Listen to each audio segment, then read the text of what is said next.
Welcome again to Forgotten Temples with myself, Mr. B. You find me at Kona, which is deep in the heart of Thailand. Now you may hear some music in the background because there's a wedding going on just over there.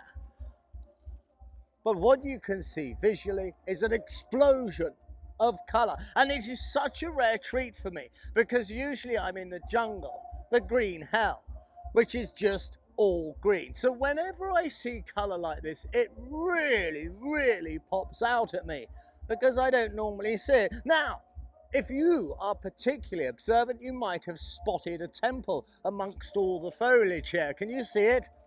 Yes, it's that mighty erection in the back there popping up. But that in fact is not the temple. That is a modern addition. And what we have here yet again is something completely unique.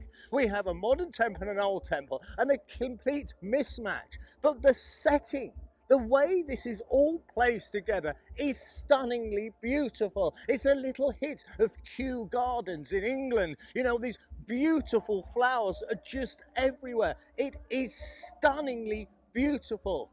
So allow me to show you something which is just knockout. Firstly, let us start with this stairway. Here we have the ancient wall. It goes round. These are laterite blocks. But there's a gentleman here, a monk, who has invested hundreds upon hundreds of hours of his time. We have so many different plants. It's incredible. This guy is in love with nature and it just shows. It is so beautiful. I promise you this, I have never seen a temple with a more majestic staircase in my life. Oh, here comes the monk. So it is this man who's responsible for this. Sir, this, wow, thank you. You've got to admit, when it comes to timing, the gods are certainly with me. So it's time to ascend the stairway to heaven. I will never forget this staircase. It has absolutely captivated me. It's just amazing. Now, many people would say with this temple, there's been a bit of, I don't know, skullduggery. There's things that should not happen on any account.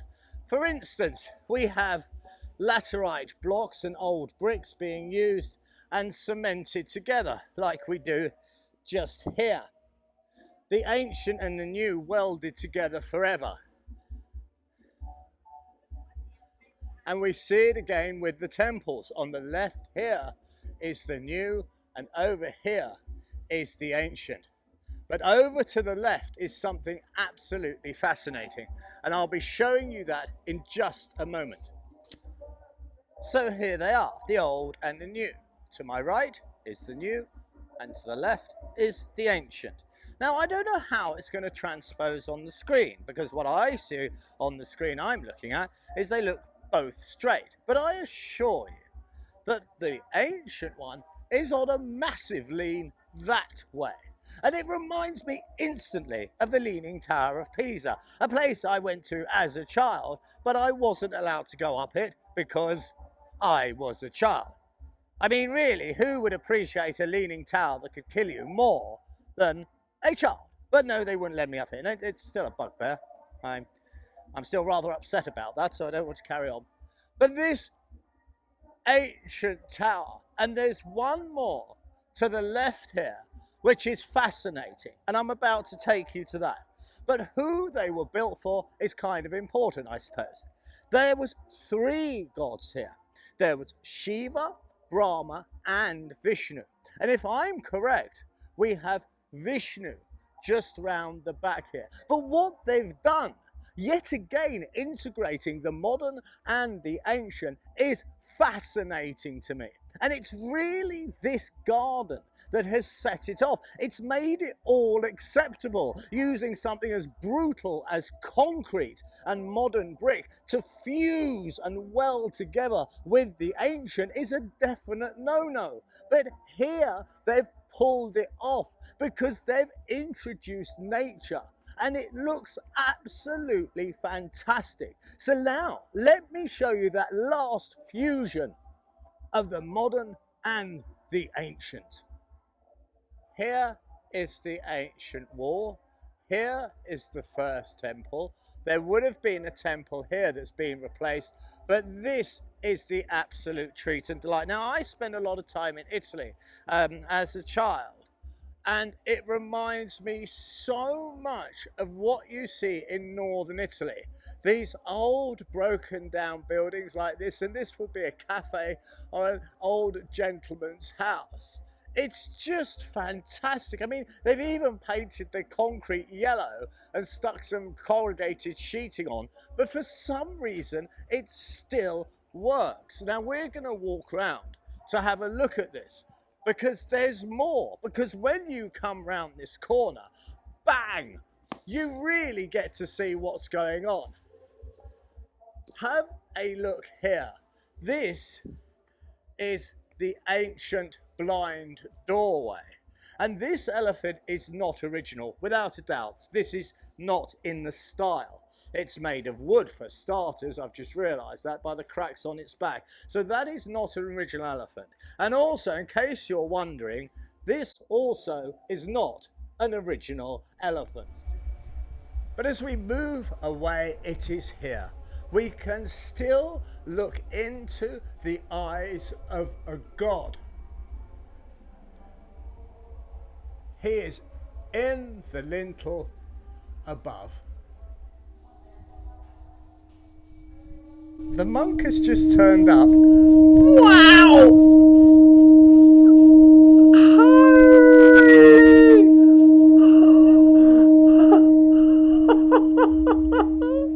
He says I can have a go. Oh my goodness. I promise you, I never amplify anything in my videos. That has literally paralysed me. I am, without doubt, a complete child. I often speak of looking at these temples and stuff through the eyes of a child, the eyes of wonderment. And right now, I'm so excited I can't tell you, because I'm about to do that thing, and I haven't practiced or anything, but what's really important, and if I may, I'll offer you some advice. I'm about to do something I know that I will remember for the rest of my life. This is a golden moment. And when you know you're about to have one of those golden moments, take your time. Don't rush into it. That's what I used to do. But that's something that Templings taught me. I can't wait. So, honestly, I'm so excited. I'm so excited. I'm so excited. Okay, let's see if I can do this. Okay, here we go.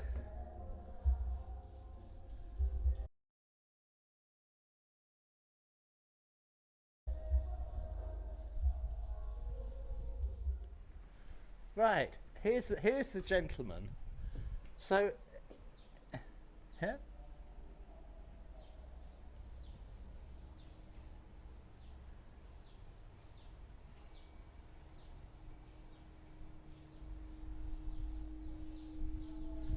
What he's doing is brilliant. There's science here. He's creating a wave, a vibration, and then he's building on that small vibration, making it bigger and bigger. That's what's creating the sound. It's the vibration, which is caused, of course, by the friction of the palms. So, let me... Oh, wow.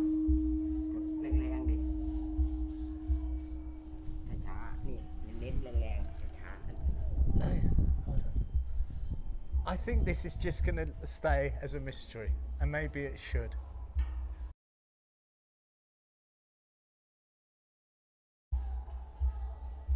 No, I can't do it.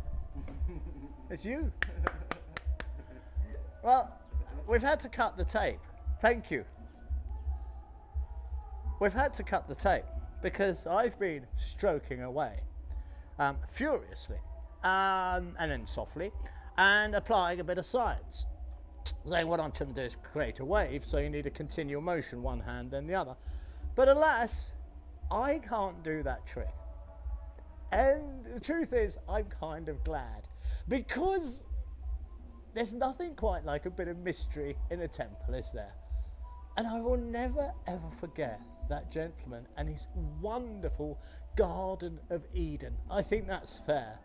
And then to make this make such a wonderful sound, it could call the gods themselves from the heavens.